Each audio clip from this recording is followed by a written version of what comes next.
Bwana sifiwe. Haleluya.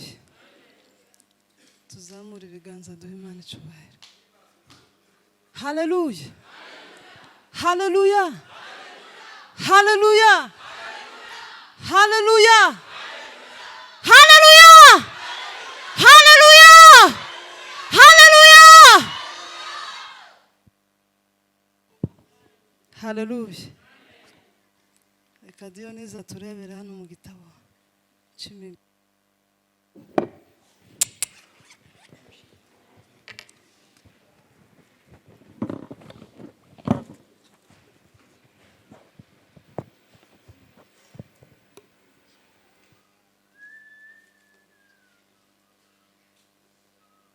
Imigani 29 n'umurongo wa 18.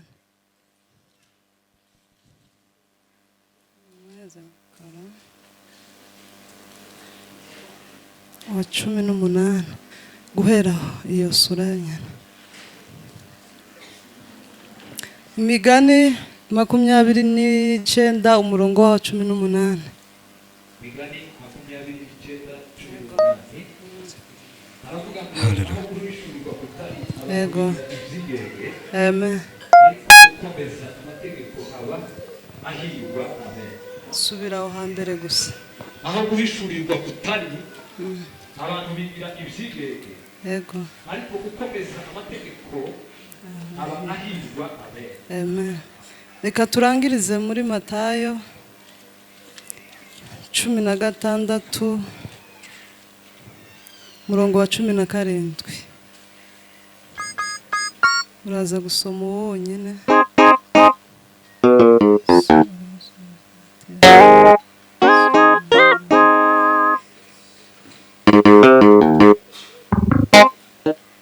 Yesu aramusubiza ati urahirwa Simoni wa Yona, kuko umubiri n'amaraso atari byo byaguhishuriye, kuko atari byo byaguhishuriye, ahubwo ni Data wo mu ijuru. Amen. Amen. Naho Ego. Bwana sifiwe. Haleluya. Haleluya. Haleluya. Turashima Imana kubwo guhoba hano muri uyu mugoroba wa none. Imana yabikoze yabwa icubahiro. Haleluya. Hariho benshi basenze mu gitondo ariko batongeye kugaruka mu gitaramo. Twebwe Imana yaboneye uburyo n'umwanya yabwa icubahiro. Bwana sifiwe. Ndashima Imana kuko Imana yatugiriye icyizere ikabona kuko dukwiye guhagarara hano hantu. Imana yabwa icubahiro. Haleluya. Ndashimira ubuyobozi bw'itorero kutwemerera batatuzi bakaduheza uyu mwanya. Aha ni ahantu hazagora cyane ariko kuba Imana yabagiriye neza mukatwemerera tubihaye agaciro. Bwana sifiwe. Ndashimira Revera, twaravuganye bukeya gusa ariko aza kutwemerera duheza uyu mwanya. Imana yo mu ijuru iguhe umugisha kandi turabizirikana. Haleluya. Ndashima Imana kubwo kubana na Pasiteri kuva i Burundi. Ni umubyeyi wacu n'umwarimu wacu, tumwigiraho byinshi bitandukanye. Kuba mpagaze hano nawe abifitemo uruhare. Ndavuze ngo Imana iguhe umugisha. Turabakunda kandi uzukora turabizirikana. Haleluya. Ndabiyegereje mwebwe mwese inshuti n'abavandimwe bari hano. Twegere twebwe twese tubane mu mwanya w'ijambo. Imana ibagirire neza. Haleluya. Ngiye gukoresha iminota mike ishoboka itageze 10 cyangwa segere kugira ngo nze guheza Pasiteri umwanya. Bwana sifiwe.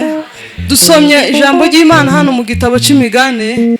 Sore nari nibagiwe kwakira Diyonize, turasengana nawe n'inshuti. Nakomeje kumubwira ko tugomba kubana uyu mwanya, arabyemera.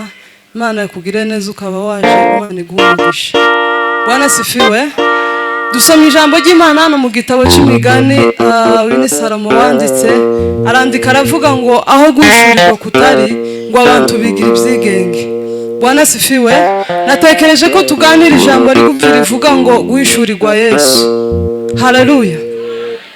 Nasanze guhishurirwa no kwerekwa ni ibintu bibiri biza bishaka nko gusa kandi abantu barashobora kuba batazaba bitandukanya neza, ariko nsanga kwerekwa, ushobora kwerekwa ibintu byatambutse cyangwa kwerekwa ibintu bihari cyangwa ukerekwa ibishaka kuza. Bwana sifiwe, haleluya. Ariko nsanga guhishurirwa Yesu ni ukubona Imana. Bwana sifiwe, kubona Imana cyangwa se kumenya Yesu Kristo. Haleluya, haleluya. Umwanditsi arandika aravuga ngo guhishurirwa kutari ngo abantu bigira ibyigenge. Ikigenge dushobora kuvuga ko ari wa muntu usa n'uwananiranye, umuntu utumva inama z'abandi, umuntu utagirwa inama. Bwana sifiwe. Cyangwa se nk'umwana wabaye nk'ikirara mu rugo, ugasanga uwo mwana arasa n'uwabaye ukuntu nyine akananirana, ababyeyi bakaza basigara bamutinya kumubwira n'ikintu, bakavuga ngo uyu nguyu utaza kugwaho. Bwana sifiwe. Bibiliya yatubwiye ngo uwo muntu ni umuntu utarahishurirwa Yesu Kristo. Bwana sifiwe. Aho guhishurirwa kutari, abantu bigira ibyigenge. Iyo umuntu ahasigaye yigenga agakora ikintu kimujemo, ntashake kumva inama z'abamuruta cyangwa se undi wese ushobora kumuhugura, uwo muntu Bibiliya yavuze ngo ni ikigenge. Bwana sifiwe sana, haleluya. Umwanditsi w'Amatayo arandika aravuga, ahangaha twasomye, iki ni ikiganiro Yesu Kristo yakoranye n'abigishwa biwe. Aho yagenda mu nzira arababwira ngo ese mwebwe, Bwana sifiwe, hanze baza bavuga ko ndinde, hano hanze baza banyita nde? Mwebwe muza mumenya ibyaha hanze, abantu baza bamfata ko ndinde. Bwana sifiwe, haleluya. Bibiliya ivuga kuko Petero niwe wamusubije, aramubwira nako abigishwa bose baramubwiye ngo bamwe bazavuga kuri Eliya, abandi bazakwita Yohana w'umubatiza, abandi ngo uri umwe wo mu bahanuzi. Bwana sifiwe. Ngo arangize arabahindukirana arababwira ngo ese mwebwe muza munyita nde? Mwebwe tubana mu buzima bwa buri munsi. Bwana sifiwe. Petero aramubwira ngo uri Kristo umwana w'Imana. Ngo arangize Yesu Kristo kubera kuko atazareba igihagararo cyangwa ngo arebe ibyo tuvugira hano ku kanwa, Yesu Kristo azareba ibiri mu mutima wawe. Ngo arebe mu mutima wa Petero, abona n'ibintu avuze bihagazeho, abona kuko atahubutse. Ubundi Petero n'umuntu wakundaga guhubuka cyane, ariko ngo amurebe avuga, abona ijambo avuze, aravuga ngo uyu muntu arihagazeho. Aramubwira ngo Petero, ntabwo ari inyama n'amaraso biguhishuriye uwo ndiwe, ahubwo ngo ni Data wo mu ijuru. Bwana sifiwe sana, haleluya. Guhishurirwa Yesu, nasanze umuntu ashobora kugira imyaka myinshi ari mu rusengero, ukagira imyaka myinshi uri umuririmbyi, ndetse ukaba n'umuvugabutumwa, ndetse ukayobora n'ikanisa, ariko kandi utarahishurirwa Yesu Kristo. Bwana sifiwe. Abigishwa be Bibiliya ntizivuga ko bose bagiye bamusubiza, Bibiliya ivuga kuko Petero gusa ari we wamusubije, ariko birashoboka kuko muri bo hariho abatari bazi uwo ari we mu buzima bwabo. Bwana sifiwe. Birashoboka kuko ugendera mu kigari cy'abandi ugakora ibintu kubera kuko runaka yagikoze, ariko nyamara utarabona Imana, utarahishurirwa Yesu Kristo. Uyu mugoroba none nashatse kubakangura kugira ngo tugerageze twisuzume, uvuge ngo ese Imana narayibonye, nari nahishurirwa Imana.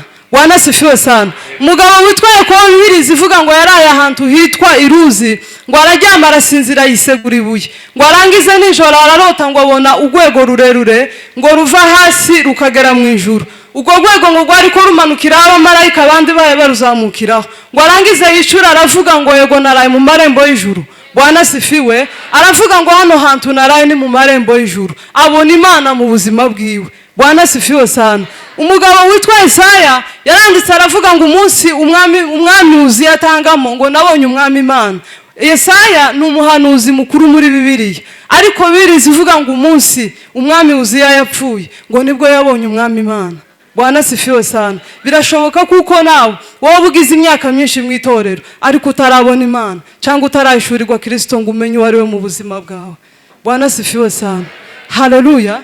Iki ibintu bibiri bizodufasha kubona Imana cyangwa guhishurirwa Yesu Kristo. Ikintu cya mbere ni ugusenga. Iyo utabayeho mu buzima bwo gusenga, tibishoboka kuko ushobora kubona Imana, tibishoboka kuko wahishurirwa Kristo iyo ubayeho utari mu buzima bwo gusenga. Ikintu cya kabiri ni ugusoma Bibiliya, ijambo ry'Imana. Ni ukuvuga ngo Imana ushaka kuyibona ntabwo muzahura nayo gutyo mu muhanda, uyibonera mu ijambo ry'Imana cyangwa ukayibonera mu masengesho. Bwana sifiwe. Iyo dusoma Bibiliya turayumva kandi tukumva Imana tukanayibona. Imana uzuyibonera mu bitangaza, Imana ukayumvira mu masengesho, Imana ikayumvira muri Bibiliya ijambo ry'Imana. Ni ukuvuga ngo Imana yafashe amakuru yayo yose iyashira muri Bibiliya ngo irangize irayaduheza. Umuntu wese utazosoma Bibiliya tazomenya amakuru yarimo. Bwana sifiwe sana. Abantu bari mu guharanira kumenya amakuru ari kumvuga n'ibindi, ariko tubashake kumenya amakuru yo muri iki gitabo. Ni ukuvuga ngo amakuru yose y'ijuru ari muri iki gitabo. Nukendera kumenya amakuru azogutunga ubuzima bwawe bwose, uzosome Bibiliya ijambo ry'Imana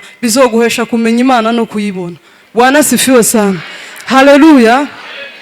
Ibintu gusa nka bibiri Yesu Kristo azakora mu buzima bwacu iyo yamaze kutugeramo. Iyo wabonye Imana ukayemerera ikaba muri wewe, ikintu cya mbere izikora iziguhindura. Bwana sifiwe.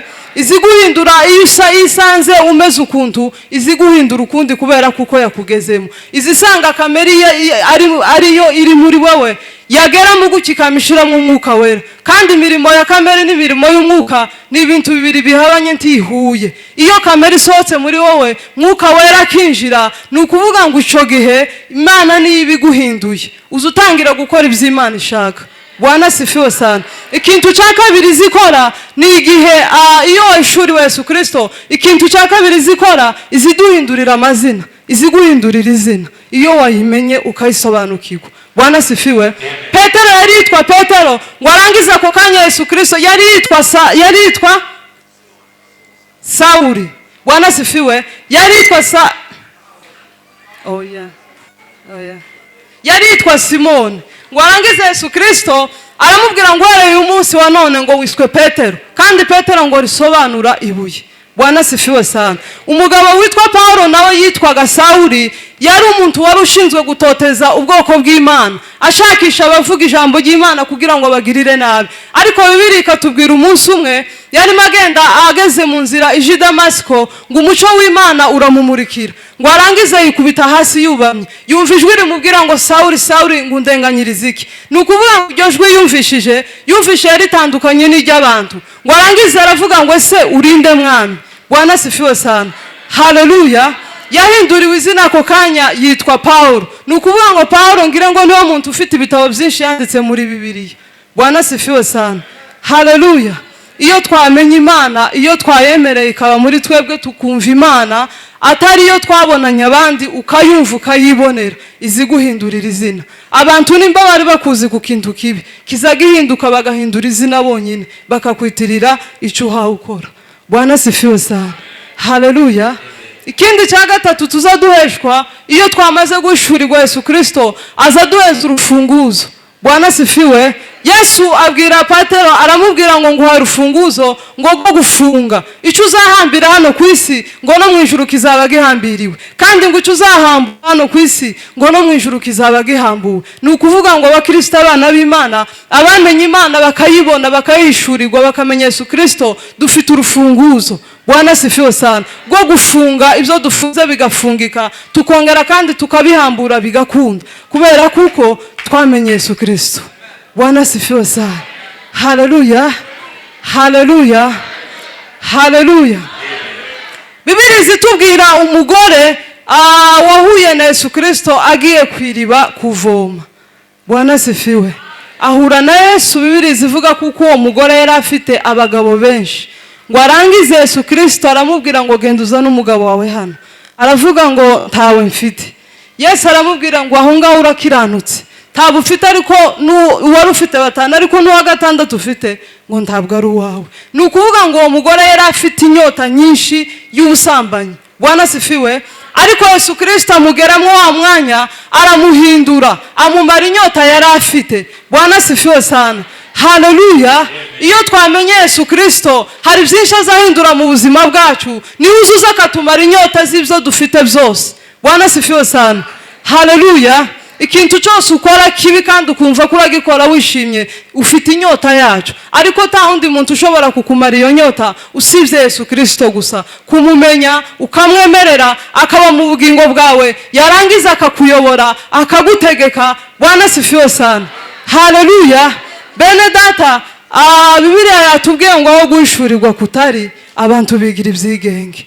mureke tugerageze guhishurirwa Imana, tumenye Imana ngo se ninde, tumenye Kristo niki mu buzima bwawe. Abantu benshi ko barahanira gushaka ibintu bitandukanye, ariko mureke tubashe guhishurirwa Yesu Kristo. Nico gikwiriye abakristo, nico kidukwiriye twebwe twese abari muri uru rugendo rwo kuja mu ijuru. Ukwiriye kwitekerezaho ukavuga ngo se Kristo ninde mu buzima bwanje, Kristo angana gute muri jewe. Bwana sifiwe.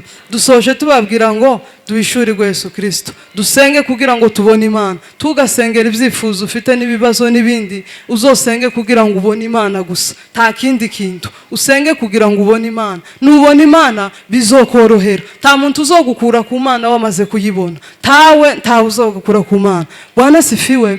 Turangirize ahantu nasomye ejo bundi mu gitabo cya Kuva, ubwo Imana yatumaga Mose kuja kubwira Farawo ngo arekure ubwoko bwayo muri Egiputa. Bwana sifiwe. Yagerageje kumubwira ariko Farawo aranga, akomeza kwinangira. Ngo arangize yandikira abwira Mose, aramubwira ngo se Imana ninde ngo nyumvire. Bwana sifiwe. Ni ukuvuga ngo Satani yashaka kudushobora aza dusuzugurira Imana yacu, akakwereka iby'Imana itakoze muri wewe, akakwereka kuko Imana ibyiza ikora ibikorera abandi, ariko wowe ntacyo Imana yakoze. Ni ukuvuga ngo icyo ngicyo cyo abenshi boba baragitsinze, kubera kuko ntawo gukura ku Mana warayiboneye. Mureke dusenge kugira ngo duhishurirwe Imana, mureke dusenge kugira ngo duhishurirwe Yesu Kristo, kugira ngo tumumenye, tubashe gusabana nawe bihe zose. Mwakira ijambo ry'Imana.